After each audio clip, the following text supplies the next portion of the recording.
Umbanda e o poder da mediunidade. W. da Mata e Silva, Mestre Apacane. Livraria Freitas Bastos. O termo Umbanda e seus valores pelo lado brasileiro. É lamentável, mas temos que admitir que apesar da Umbanda já ter atingido, nesses últimos anos, proporções colossais em seu movimento de expansão e penetração em todas as camadas sociais, ainda não deixou de ser um belo gigante desmembrado, subdividida em sua maioria.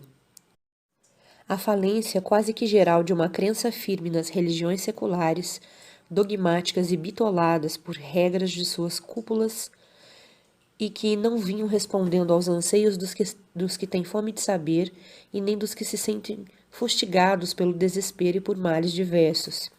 Levou o povo de todas as classes a procurar nos terreiros o tipo de socorro que não achou nelas. Compreenda-se, os tempos são outros. A competição tornou-se duríssima, apelando para armas diversas. Os males cresceram mais ainda e foram se mascarando de formas diversas.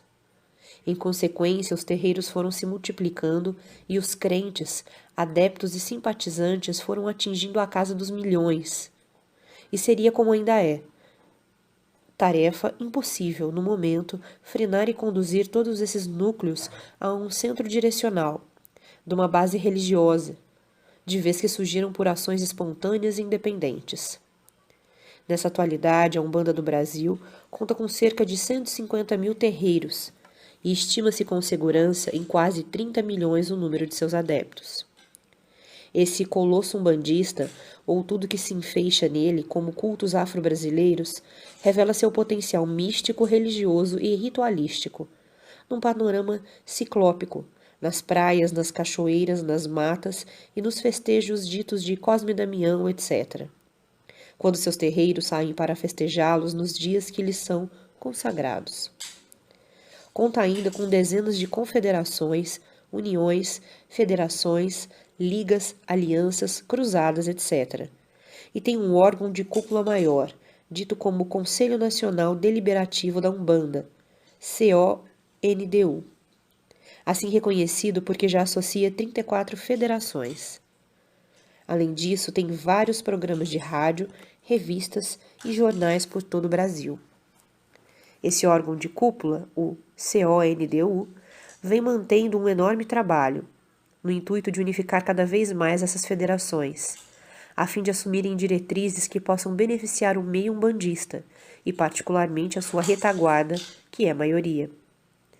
Claro que existe essa retaguarda, cheia de animismo, de crenças, crendices e superstições, calcadas nas fantasias do mito ou das lendas. Claro também que já existe uma vanguarda evoluída que estuda, pesquisa e tenta por todos os meios de conceituar o verdadeiro lado dessa Umbanda de todos nós.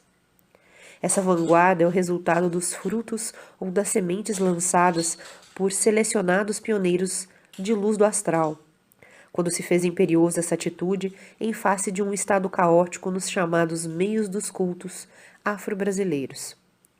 Aconteceu inegavelmente dentro desse meio uma tomada de posse da corrente ameríndia, nossa, como guardiã que é do campo astral do Brasil, através de várias entidades ditas como caboclos, secundados pelos chamados de pretos velhos, também radicados nesse citado campo astral.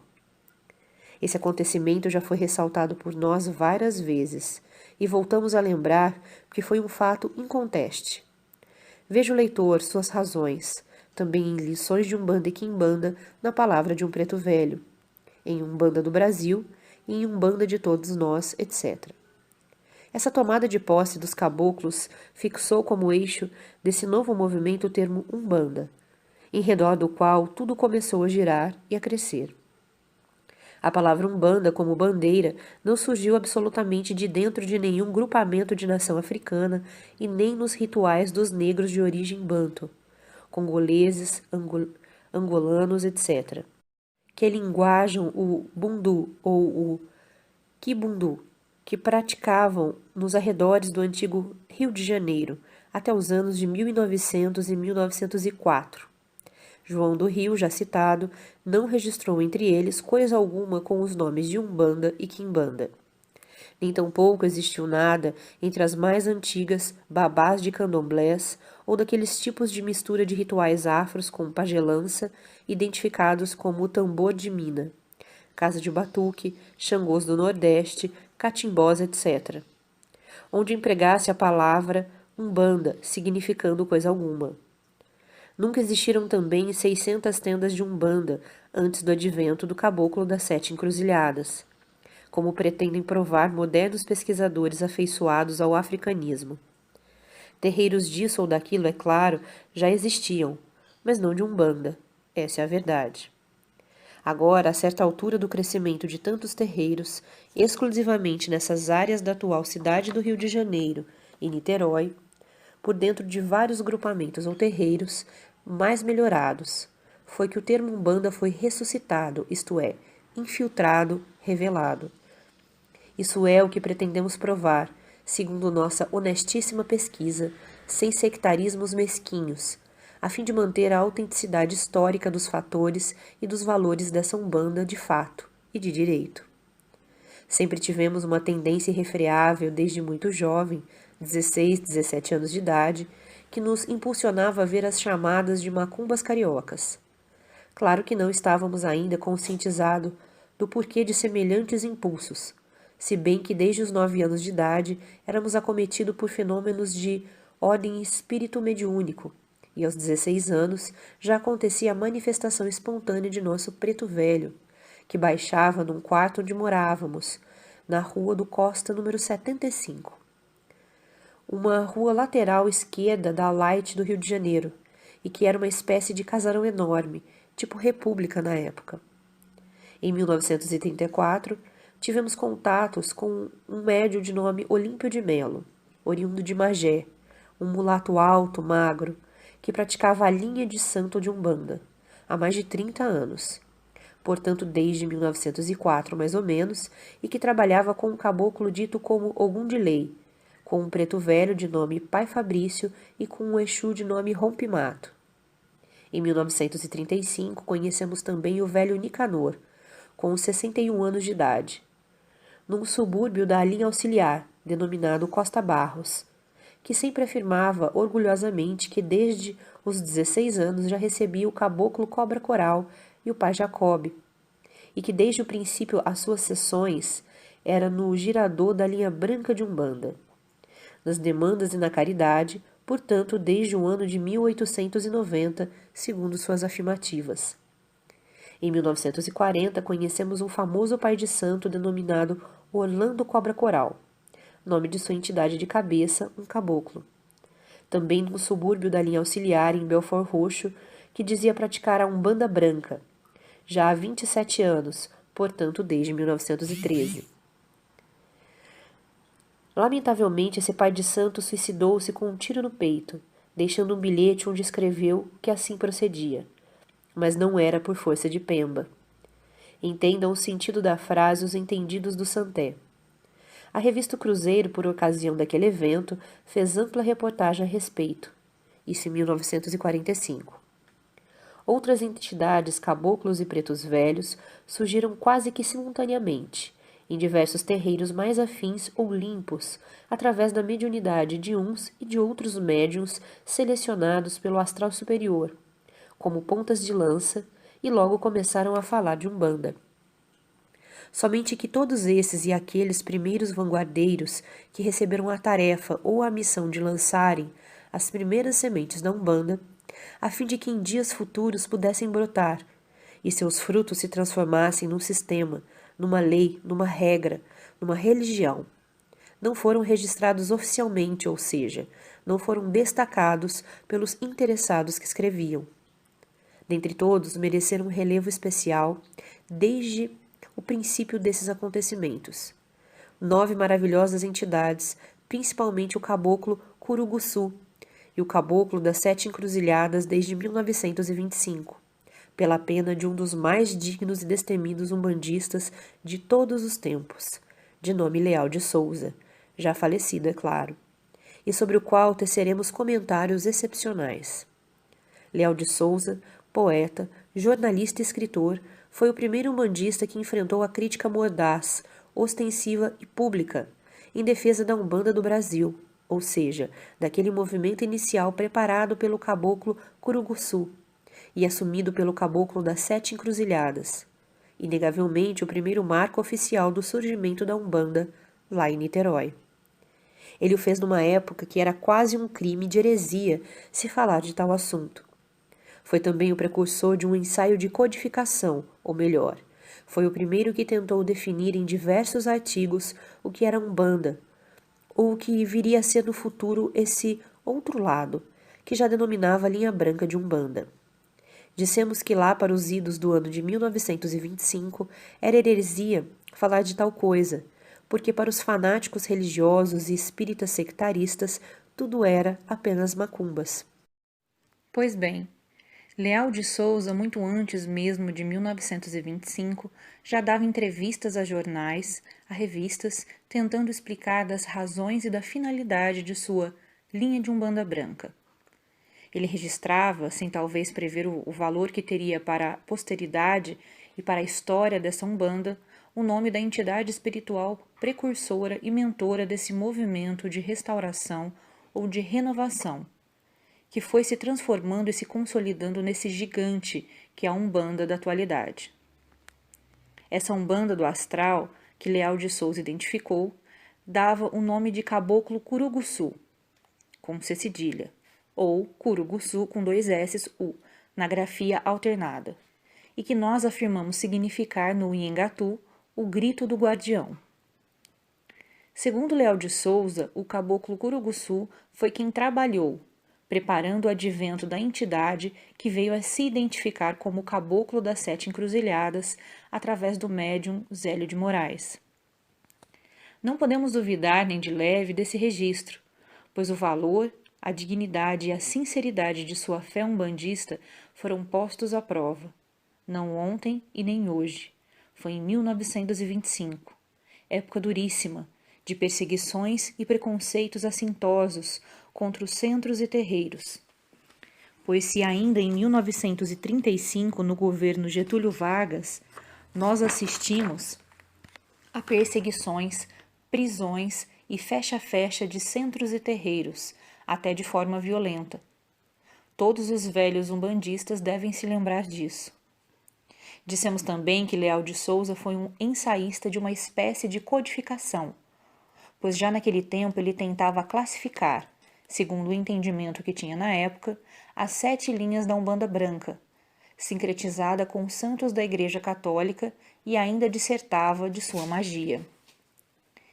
Isso pode ser comprovado no Mundo Espírita, um jornal lá do Paraná, que o entrevistou sob o título de Espiritismo, Magia e as 7 linhas da Umbanda, do ano de 1925.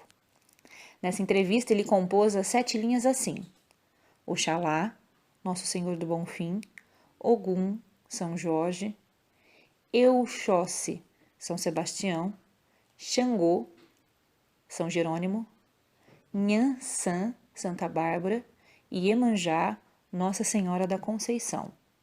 As almas. O seu prestígio e o seu conhecimento eram tidos em alta conta, pois que ainda já no primeiro Congresso Brasileiro de Espiritismo de Umbanda, realizado no ano de 1941 no Rio de Janeiro, essas mesmas 7 linhas dele foram aprovadas. Como vem, foi um ensaio, uma tentativa, mas foi. Mas vamos transcrever parte essencial dessa entrevista citada de 53 anos atrás, reproduzida e reafirmada em 1952 no Jornal de Umbanda, órgão da União Espírita de Umbanda, e ainda posteriormente transcrita no noticiário Macaia, de outubro de 1972, órgão oficial do CONDO, Conselho Nacional Deliberativo da Umbanda, com sede provisória à Rua Saviana, 69, Grajaú. Eis a entrevista na íntegra. Entrevista com Leal de Souza, publicada no Jornal de Umbanda, de outubro de 1952, com o título de Umbanda, uma religião típica do Brasil. Leal de Souza, poeta, escritor e jornalista e um dos mais antigos umbandistas do Brasil, dirige a tenda Nossa Senhora da Conceição, considerada por José Álvares Pessoa uma das tendas mestras. Diz Leal de Souza: a linha branca de Umbanda é realmente a religião nacional do Brasil, pois que através dos seus ritos, os espíritos dos ancestrais, os pais da raça, orientam e conduzem a sua descendência. O precursor da linha branca foi o caboclo Curuguçu, que trabalhou até o advento do Caboclo das Sete Encruzilhadas, que a organizou, isto é, que foi incumbido pelos guias superiores que regem o nosso ciclo psíquico, de realizar na Terra a concepção do espaço. Esse espírito une a intransigência à doçura. Quando se apresentou pela primeira vez em 15 de novembro de 1908, para iniciar a missão, mostrou-se como um velho de longa barba branca. Vestia uma túnica alvejante que tinha em letras luminosas a palavra caridade. Depois, por longos anos, assumiu o aspecto de um caboclo vigoroso. Hoje é uma claridade azul no ambiente das tendas.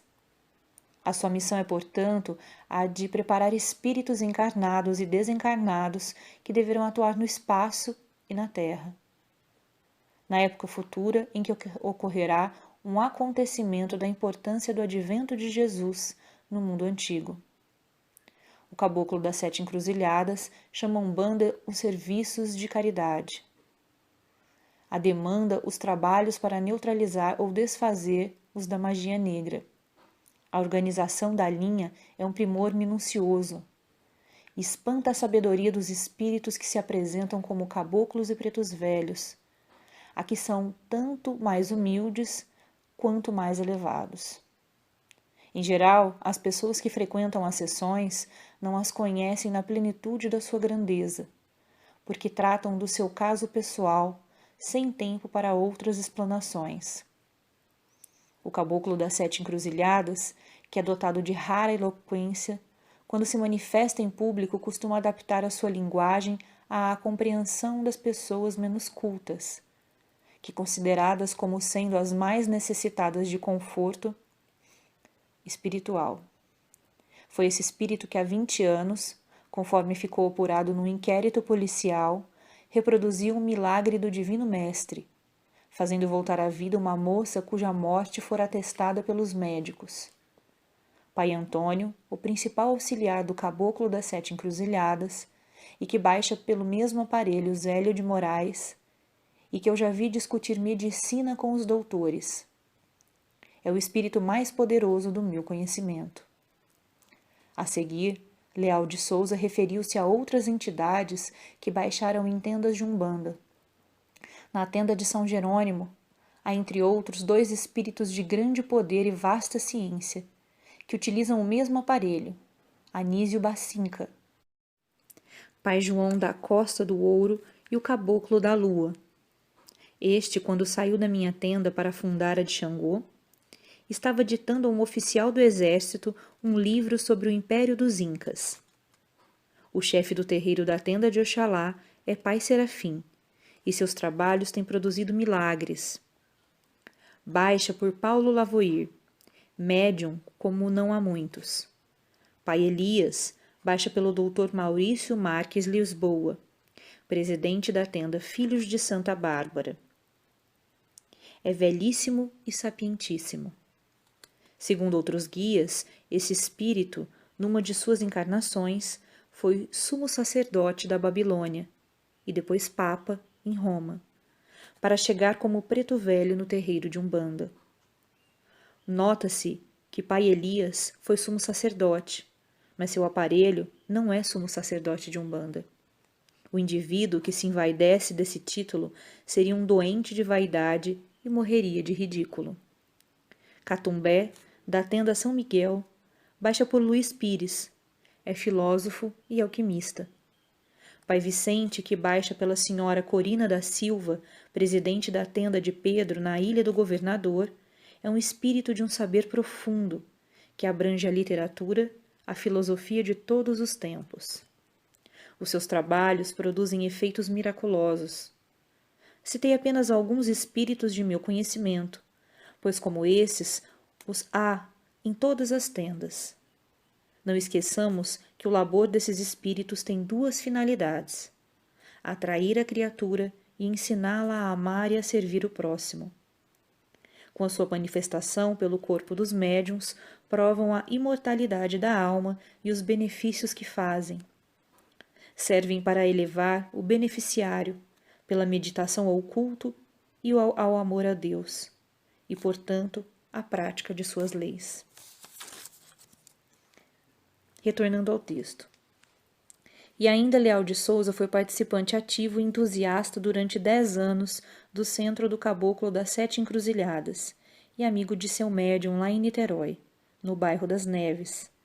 Dali se afastando somente por ordem e em boa paz por ter sido designado por essa entidade de fundar outro templo, o qual tomou o nome de Tenda Nossa Senhora da Conceição.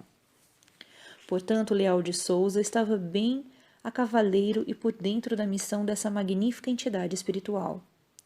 Leal de Souza jamais poderia ter inventado o caboclo curuguçu, e muito menos falseado a verdade dos fatos, de vez que principalmente era um fervoroso do caboclo das Sete Encruzilhadas.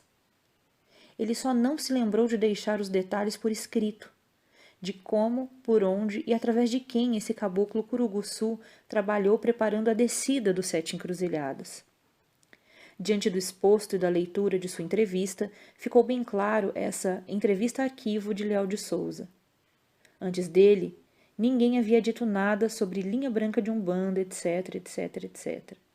Todavia, existem certos setores umbandistas que pretendem dar particularidades especiais na história ou nas origens da Umbanda do Brasil, doutrinando que quem levantou o termo Umbanda pela primeira vez e codificou a dita Umbanda foi o caboclo das Sete Encruzilhadas. Sem pretendermos desmerecer o brilho do maravilhoso trabalho dessa entidade, pois um dos principais vanguardeiros incumbido de lançar as sementes e as primeiras diretrizes do que viria a ser Umbanda de fato e de direito, não achamos justo esquecer aqueles outros humildes e semi-anônimos pioneiros que também contribuíram, alhures sem registro, para firmar as raízes dessa mesma Umbanda. Mas pelas linhas do direito, vamos contar como se deu o advento do caboclo Sete Encruzilhadas versus Zélio de Moraes. Zélio Fernandino de Moraes, nascido no ano de 1891, falecido em 4 de outubro de 1975. Era fluminense e morava no bairro das Neves, em Niterói, na rua Floriano Peixoto, número 30, junto com a sua família. Quando foi escolhido pelo astral superior para servir de veículo, médium, a uma certa entidade espiritual que iria usá-lo durante muito tempo dentro de determinada missão. Esse médium foi muito bem selecionado para tal finalidade, de vez que todos os anos que exerceu a sua mediunidade foi de conduta exemplar. Zélio de Moraes tinha apenas 17 anos de idade, quando começou a padecer de um estranho mal-estar físico e psíquico, sem que os médicos da época pudessem defini-lo e curá-lo. A coisa vinha assim durante muito tempo, quando de repente sentiu-se completamente curado. Familiares estranharam e alguém sugeriu levá-lo à sessão da Federação Espírita de Niterói, que naquela época era dirigida por José de Souza. Tinha Zélio precisamente 17 anos de idade. E naquela mesma noite do dia 15 de novembro de 1908, Zélio compareceu e foi chamado para sentar-se à mesa. Logo após a abertura dos trabalhos, aconteceu uma súbita e surpreendente manifestação de espíritos que se identificavam como índios ou caboclos. Na Umbanda, o termo caboclo é genérico, serve para qualificar todo e qualquer espírito que se apresente na roupagem fluídica de um índio. E de pretos velhos escravos, que foram, é claro. O diretor da sessão achou aquilo tudo um absurdo e advertiu-os, com certa aspereza, para se retirarem. Estava caracterizado o racismo espirídico desde aquele instante até hoje. Naquele instante dos acontecimentos, o jovem Zélio sentiu-se tomado, e através dele um espírito falou. Por que repeliam a presença dos citados espíritos sem nem sequer se dignarem a ouvir suas mensagens? Seria por causa de suas origens sociais e da cor? A essa admoestação da entidade, que estava com o médio Zélio, deu-se uma grande confusão, todos querendo se explicar, debaixo de acalorados debates doutrinários. Porém a entidade, revoltada, mantinha-se firme em seus pontos de vista. Nisso, um vidente pediu que a entidade se identificasse, já que fora notado que ela irradiava uma luz positiva. Ainda mediunizado, o médium Zélio respondeu: se querem um nome, que seja este. Sou caboclo das 7 encruzilhadas, porque para mim não haverá caminhos fechados. Vide nota especial, página 6. E ainda usando o médium, anunciou o tipo de missão que trazia do astral: fixar as bases de um culto, no qual todos os espíritos de índios e pretos velhos poderiam executar as determinações do plano espiritual, e que no dia seguinte, precisamente no dia 16 de novembro de 1908, desceria na residência do citado médium às 20 horas e fundaria um templo, onde haveria igualdade para todos encarnados e desencarnados. E ainda foi guardada a seguinte frase que a entidade pronunciou no final: levarei daqui uma semente e vou plantá-la nas neves, onde ela se transformará em árvore frondosa. Ainda se comenta até hoje se o termo neves que empregou foi em sentido figurado ou se era mesmo no bairro em que o jovem e a família moravam. Nesse dia marcado, na residência de Zélio de Moraes, a entidade desceu. Lá estavam muitos dos dirigentes daquela federação e outras pessoas interessadas que vieram a saber do acontecido.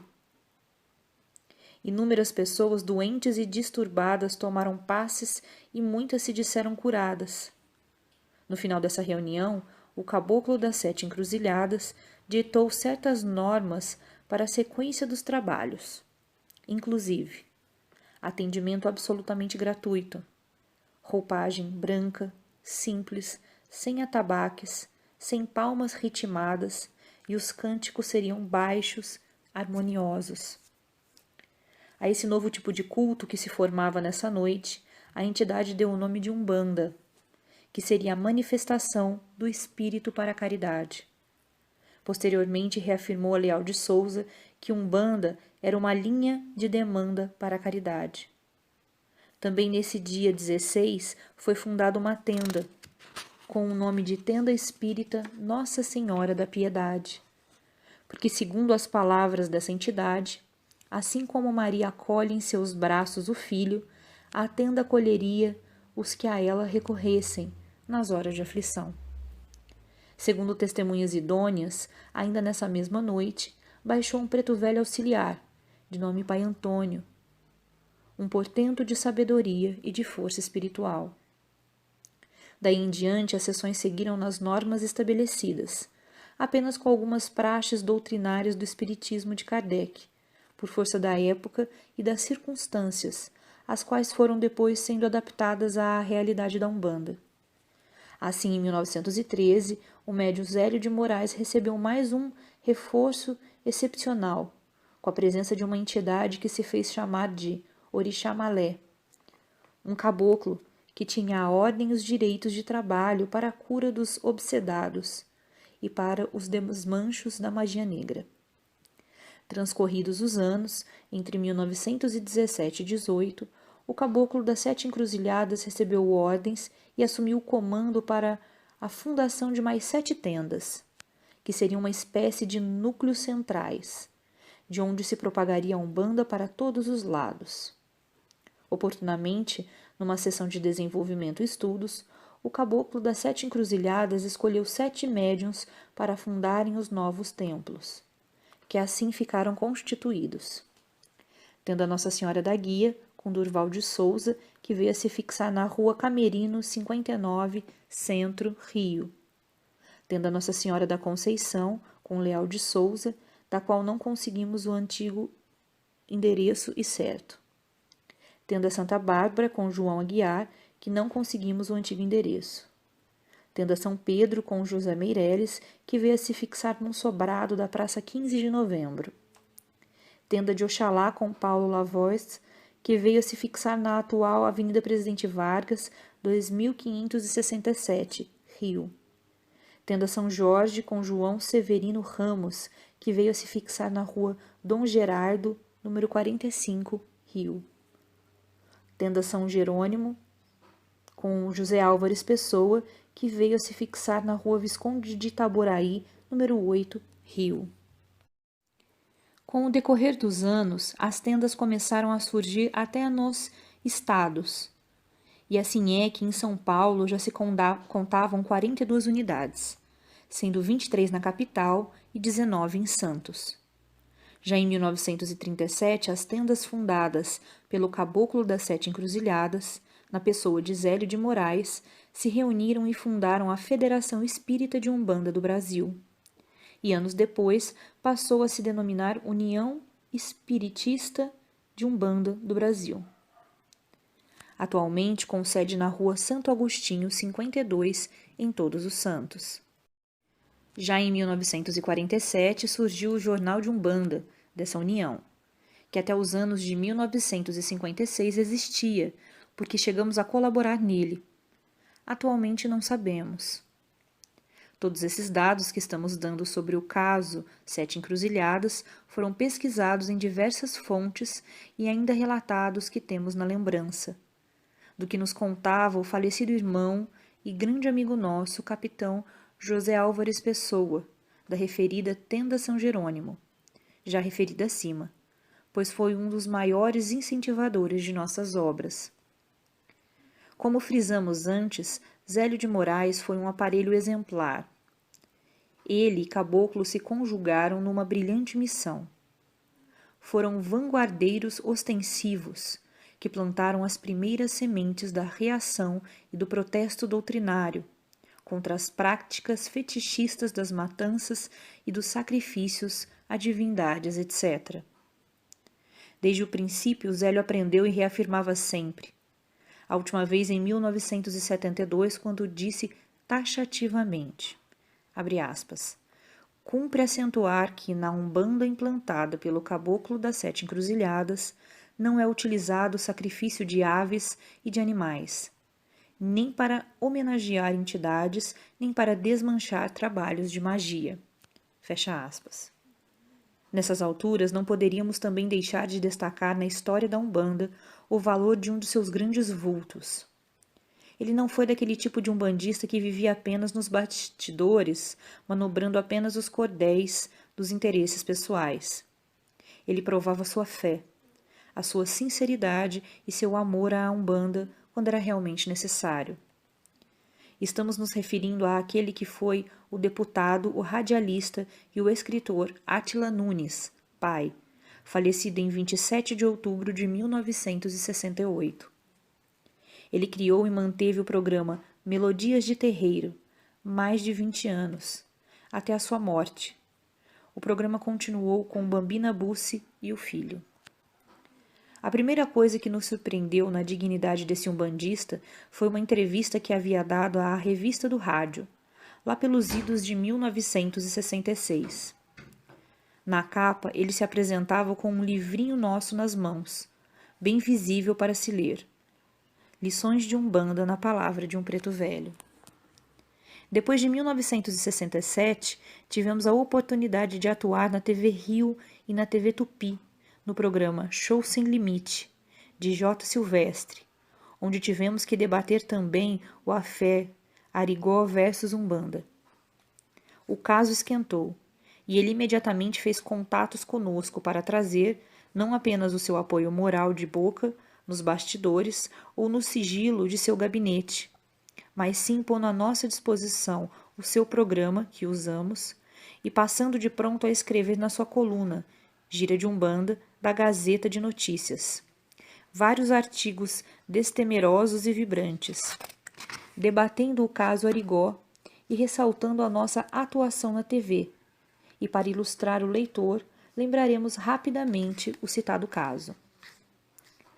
As revistas O Cruzeiro e Manchete, de vez em quando, publicavam reportagens, diziam até que encomendadas, sobre os poderes da mediunidade do Arigó.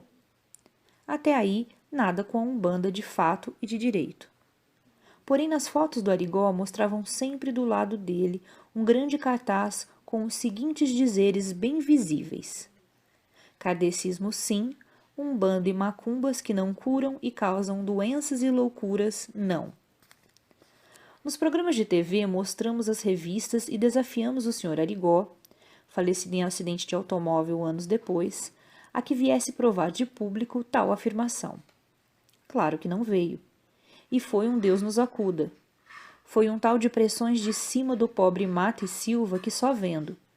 Mas acabou mandando o enviado, um senhor professor Alexandre, que embrulhou e nada também provou. A coisa ficou muito quente mesmo, e forças ocultas mandaram esfriar o caso nesse programa. Então nos retiramos.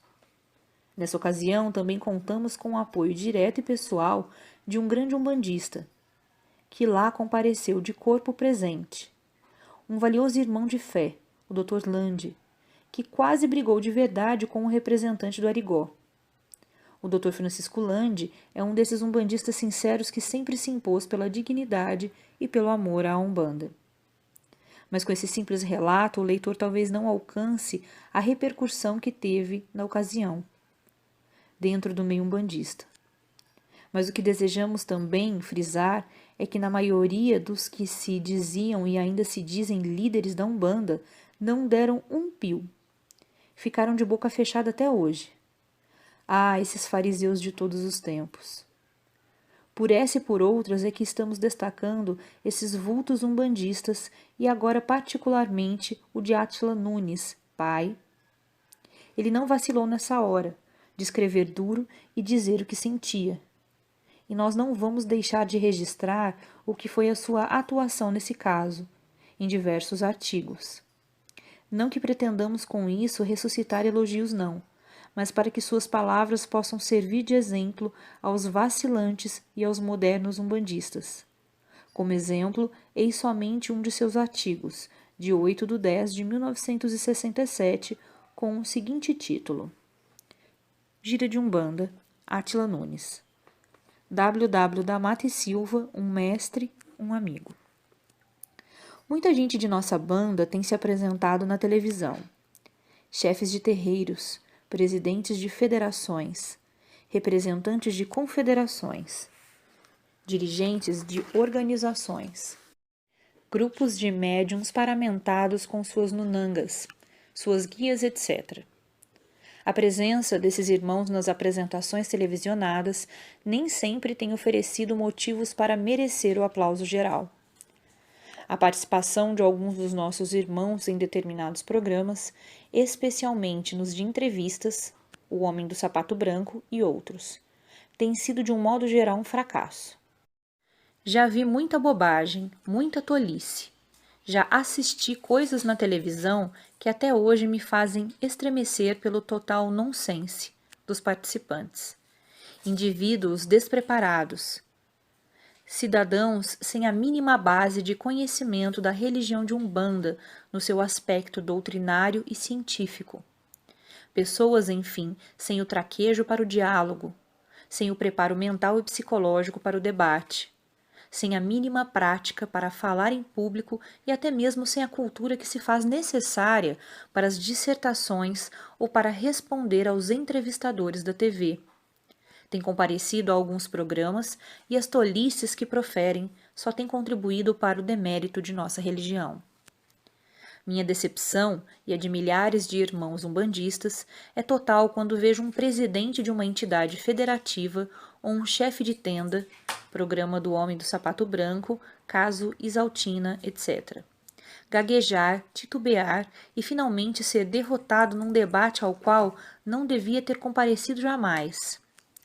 Sinto-me triste, fico desanimado quando vejo um babalaô com seus filhos se exibindo na televisão ou nos campos de futebol, dançando para uma plateia de leigos, desmoralizando a Umbanda ou o Candomblé, com a amostragem de alujás, de incorporações, com demonstrações na TV dos nossos rituais, com tudo aquilo que jamais deveria ser exposto em público, isto é, fora dos nossos templos, dos nossos terreiros. Mas não tem sido somente nos programas de entrevistas que tenho visto e ouvido coisas de estarrecer. A Umbanda tem sido maltratada, tem sido castigada, tem sido amesquinhada, também nas chanchadas da senhora Dercy, nos shows do Chacrinha e até mesmo em alguns programas do meu prezado amigo Raul Longras. A gozação é uma constante. É saravá para aqui, saravá para ali, saravá para lá. Estremecimentos, rebolamentos, baforadas de charutos, aroeiras de São Benedito, etc. Anarquizam a Umbanda, zombam da nossa gente, chacoalham a nossa liturgia, satirizam os nossos hábitos, debocham dos nossos babalaôs, dos nossos médiums, criticam as nossas normas de trabalho, achincalham as incorporações das nossas entidades, fazem, enfim, uma verdadeira bagunça com a nossa religião. Registro ainda, com profunda tristeza, a inconsciência de alguns companheiros que, com suas exibições na TV, acarretam males terríveis à nossa Umbanda. Muito sofremos, perdemos muitas vitórias conquistadas pela nossa Umbanda ao longo desses últimos 20 anos. Tem se diluído, vem se transformando em derrotas com as exposições de vaidade de certos chefes e malungos, com o exibicionismo de alguns irmãos nossos, com a mania de determinados cavalheiros, desejosos de fazerem seu cartaz a qualquer preço, de se projetarem, de se fazerem notados, de criarem uma popularidade a toque de caixa. Por tudo isso, jamais darei meu apoio a sonhos mirabolantes. Jamais concordarei com exibições na televisão e combaterei até o último instante de minha vida os desfiles nos palcos ou nos estádios de esporte. Não sou radical no meu ponto de vista contrário à exteriorização dos nossos rituais. Não chego ao ponto de achar que devemos nos aprisionar em nossos abaçás. Reconheço que não podemos ficar adstritos exclusivamente ao recesso dos nossos terreiros. Não somos prisioneiros, não somos fanáticos. Pesamos na balança do bom senso os nossos atos, as nossas ações. Nossos bacuros, nossos trabalhadores não vivem maniatados, não são escravos. Não impomos em nossa religião os rigores que são impostos aos frades, às freiras, aos pastores, aos batistas, aos budistas, etc. Ao contrário, somos livres. Praticamos o culto dentro de normas bastante liberais e até mesmo mais evoluídas do que a de outros cultos de outras crenças.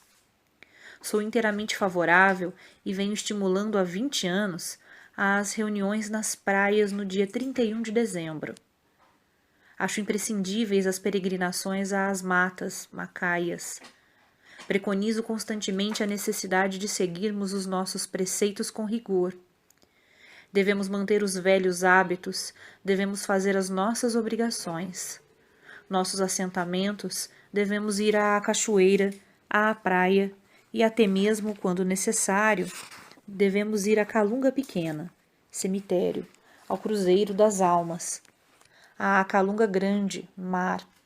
Devemos salvar Olocum, Aloxum, Dandanlunga, Inaê, Mabô, Iemanjá, Janaínas, Iaras, etc. Devemos entregar aos nossos padês, nossos ebós, nossas referendas, nossas mesas, nossos barcos, em suma. Devemos continuar umbandistas como foram nossos pais e nossos avós. É nosso dever mostrar a nossa convicção, mantendo as nossas tradições e tudo aquilo que herdamos aos nossos antepassados. Sou totalmente favorável ao exposto linhas acima, já que no cumprimento sincero de nossas obrigações não há um mínimo resquício de vaidade, não há exibição nessas atividades, nesses preceitos que fazemos fora dos nossos terreiros. W. W. da Mata e Silva, o renomado escritor umbandista, o autor de numerosas obras, dentre as quais destaca o recente livro Doutrina Secreta da Umbanda, compareceu à televisão. Sua presença no grande programa de J. Silvestre, Show Sem Limite, marcou mais uma vitória para a nossa Umbanda. Valorizou a nossa crença, revigorou as nossas convicções. Reforçou as bases do grande templo umbandista, representado por cerca de 80 mil tendas espalhadas em todo o país. Mate Silva enfrentou as câmaras da TV Rio com dignidade, com respeito, com energia, com profundo conhecimento de causa, com o destemor dos guerreiros indômitos. Ressaltou o poder da crença umbandista, reafirmou sua fé, não titubeou, não gaguejou, argumentou com firmeza, com consciência, em linguagem simples e ao mesmo tempo erudita. Fez-se compreender pelos leigos, pelos irmãos de fé e por todos os que tiveram a felicidade de vê-lo e ouvi-lo no famoso Show Sem Limite. Estou quase certo de que o insigne escritor Itátua, W. da Mata e Silva, está de acordo com os meus pontos de vista no que tange às exibições de terreiros nos palcos ou nos estádios esportivos. O querido mestre Mata e Silva, que é rigoroso em suas apreciações sobre a prática do umbandismo, é sem dúvida uma das vozes mais autorizadas. É um arauto do bom senso. É um malungo a quem devemos prestar a nossa homenagem e, sobretudo, devemos respeitá-lo, devemos respeitar, mesmo que às vezes discordemos de um ou outro ponto. A sua pregação, que sabemos sincera. Nosso dever é ouvi-lo atentamente. Devemos ler os seus livros com a certeza de estarmos ouvindo a voz de um mestre.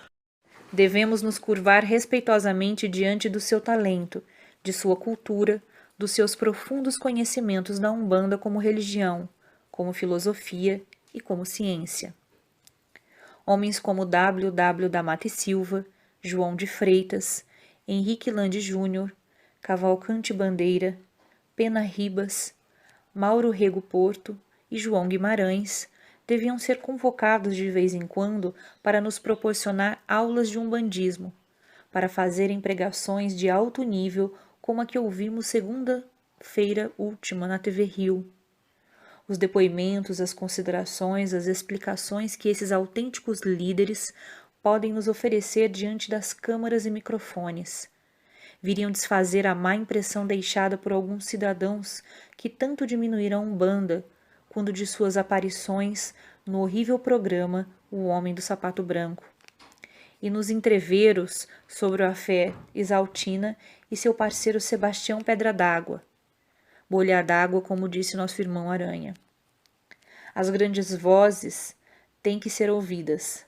Lutemos contra a mediocridade, contra a palhaçada, contra a bisonhice, contra os vaidosos, contra os exibicionistas. Ergamos uma muralha invencível contra os destruidores da Umbanda. Utilizemos o poder dos nossos guias. Usemos as nossas forças espirituais para deter a onda de insensatez que ameaça nossa religião. Não podemos manter uma posição contemplativa diante das tolices arquitetadas pelos vaidosos, pelos fariseus, pelos profiteus, da ingenuidade de alguns que se aliam a tudo sem medir as consequências. Acima de tudo, a nossa gloriosa Umbanda. Acima de tudo, a dignidade da nossa crença, dos nossos irmãos, de tantos que dão tudo de si pelo bem de todos. Parabéns, Átila Nunes. Afastemos os marginais da Umbanda. Conte conosco, para o que der e vier. Manuel Aranha, Coronel Gameliel de Oliveira, Flávio Costa, Henrique Lande. Retornando ao texto. Também nessa história merece destaque o segundo livro que saiu, já em 1939, com o título de Umbanda, do confrade João de Freitas. Essa obra foi, não resta dúvida, a segunda da literatura umbandista propriamente dita. João de Freitas fez um bom trabalho para o início e para a época. Depois surgiu em 1941, de Emanuel Zespo, Codificação da Lei de Umbanda, outro bom livrinho, com um ensaio de coordenação. Logo a seguir veio do professor Lourenço Braga, um saudoso amigo já falecido, com o título de Trabalhos de Umbanda e Quimbanda, de 1946, e outros mais dele. Esses livros pecaram pela base, pois deram margem a uma série de confusões e distorções incríveis, dado aos seus conceitos e interpretações. Lourenço Braga citou 7 linhas de Umbanda com orixás e santos subdivididas em mais 49 subsantos, com japoneses, mongóis, chineses, etc. Levantou um conceito sobre Exu de chifre e pata de bode, com tridente e tudo mais à semelhança do diabo da mitologia da Igreja Católica, dando margem ao enriquecimento dos santeiros fazedores de estátua. Até hoje em dia se vê o resultado dessa literatura nas casas de artigo de Umbanda e Candomblé e nas tronqueiras de incontáveis terreiros de Umbanda popular e nas macumbas. Cada estátua representa ou é um Exu. Também em 1954 apareceu o Evangelho de Umbanda, do mestre Iocanã, cujo principal mérito foi afirmar que Umbanda não é africanismo. No resto, não chegou a definir nada do esotérico e do histórico da Umbanda. Depois de João de Freitas e Emanuel Zespo, surgiu também Antologia de Umbanda, do já citado Átila Nunes. Essa obra deve ser lida por todo umbandista estudioso, pois Átila Nunes teve o cuidado e o desprendimento de selecionar nela tudo o que achou de melhor para ilustrar o meio umbandista. A seguir, Cavalcante Bandeira e J. Alves de Oliveira, com seu Evangelho na Umbanda, 1970, um bom livro, uma tentativa de introduzir no meio umbandista a doutrina kardecista. E assim foram surgindo dezenas e dezenas de escritores de Umbanda e centenas de livros, num ou noutro. Ainda se aproveitam alguns conceitos, porém na maioria só vieram adicionar mais confusão e distorções aos menos esclarecidos. Essa é, a nosso ver, a verdade dos fatos na história da Umbanda do Brasil, que merece nosso registro. E ainda, aproveitando o espaço para uma explicação. Falam e falam de espiritismo de Umbanda, o que é absurdo, errado. Um sistema difere de outro. Registram terreiros com denominações de centro ou tendas espíritas de Umbanda, e muitas vezes acrescentam o nome de um santo católico. Espiritismo de Umbanda e espírita de Umbanda, além de serem chocantes, pecam pela ignorância, que nos perdoem a franqueza. O termo espírito é tão antigo quanto os mais antigos livros sagrados de todas as religiões do mundo, portanto é eclético. Porém, espírita e espiritismo são termos particularizados pela corrente kardecista. Antes de Kardec, não nos consta haver registros desses dois termos.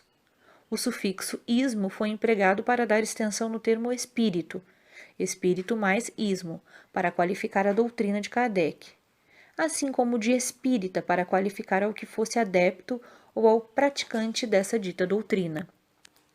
Outro sim, quando pregamos a Umbanda esotérica, pessoas até de certa cultura entendem que tem ligação com o círculo esotérico da comunhão do pensamento. Santo Deus meu! Vejam um dicionário, gente. Esotérico significa a coisa, o sistema que é interno, selecionado, verdadeiro, e exotérico, a coisa, o sistema que é externo, público, popular. Vamos repisar. A base esotérica ou interna da Umbanda é de caráter iniciático. Contém e revela os conhecimentos mais profundos e autênticos de seu sistema religioso, filosófico, metafísico, mediúnico e astral-espirítico, além da aplicação correta dos ritos secretos da magia superior. E a base exotérica ou externa é aquela outra parte ligada a esse sistema de cima, que se forma ou se formou pelo produto da mística na vivência popular. Disse assim, a Umbanda popular, através dos mitos ou das lendas, alimentadas ou traduzidas nos ritos singelos e primitivos, envolvendo crenças, crendices e superstições, tudo com tendência para as subpráticas da magia e para o animismo e os mediunismos.